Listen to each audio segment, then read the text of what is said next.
వాగ్దానము వాగ్దానము వాగ్దానము ఆయన నిన్ను నిలబెట్టేవాడు. కీర్తన 42. ఆయన నన్ను పైకెత్తును, నా పాదములు బండ మీద నిలిచి నా అడుగులు స్థిరపరచును. కీర్తన 42.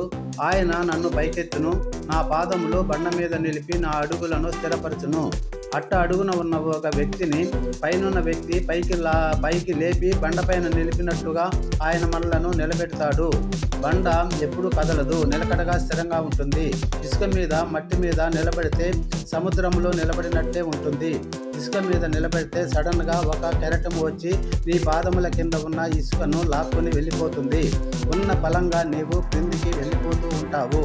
అలాగే నీవు ఉన్నావంటే పడిపోయే ప్రమాదము వస్తుంది. అదేవిధంగా ఇసుక వంటి ఆలోచనలు కలిగిన మనుషులు చాలామంది ఉన్నారు. కానీ దేవుని మాటలు మత్తయి 26:25-28 వరకు మనం చదివినట్లయితే, ఈ నా మాటలు విని వాటి ప్రకారము జీవించువాడు బండ మీద కట్టబడిన ఇంటిని పోలి ఉన్నాడు. వాన వచ్చినా, వరదలు వచ్చినా, గాలి వచ్చి ఆ ఇంటి మీద కొట్టినా పడిపోకుండా స్థిరంగా ఉంటుంది.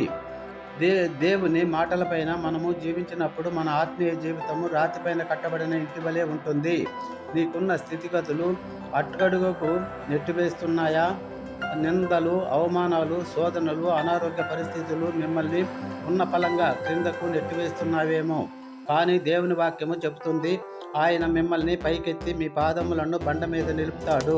ఈ బండ ఎవరు? 1 కొరింథీ 10:1-10 వరకు చదవండి. వారిని వెంబడించిన బండ క్రీస్తే. మనలను నిలబెట్టి స్థిరపరిచే శక్తి గలవాడు యేసు ప్రభువే. మనము ఆయన యందు విశ్వాసం ఉంచి ప్రార్థిస్తున్నప్పుడు మనలను నిలబెట్టగల శక్తిమంతుడు ఆయనే. పైకెత్తి పడేసేవారు ఈ లోకంలో చాలామంది ఉన్నారు. ఎగ్జాంపుల్గా ఒక యవనస్తుడు ఒకడు మునగ చెట్టు ఎక్కుతుంటే అక్కడున్న వారందరూ తెగ పొగుడుతున్నారు. అతన్ని పడుక్కున విరిగి క్రింద పడినాడు. అయితే మన దేవుడు మనలను బండ మీద నిలిపి దీవించి ఆశీర్వదిస్తాడు. నన్ను లేవనెత్తేవారు లేరనుకొనుచున్నావేమో, పైనున్నవాడు చూస్తున్నాడు, లేవనెత్తుతాడు నిన్ను. పేతురు సముద్రంలో మునిగిపోతున్నప్పుడు వెంటనే చేయి పట్టి లేపి నిలబెట్టాడు.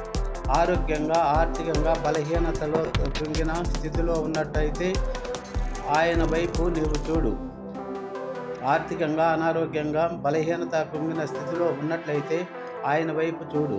ఆయన నిన్ను ఉద్ధరిస్తాడు. పాట. చేయి పట్టుకో, నా చేయి పట్టుకో, జారిపోకుండా నే పడిపోకుండా.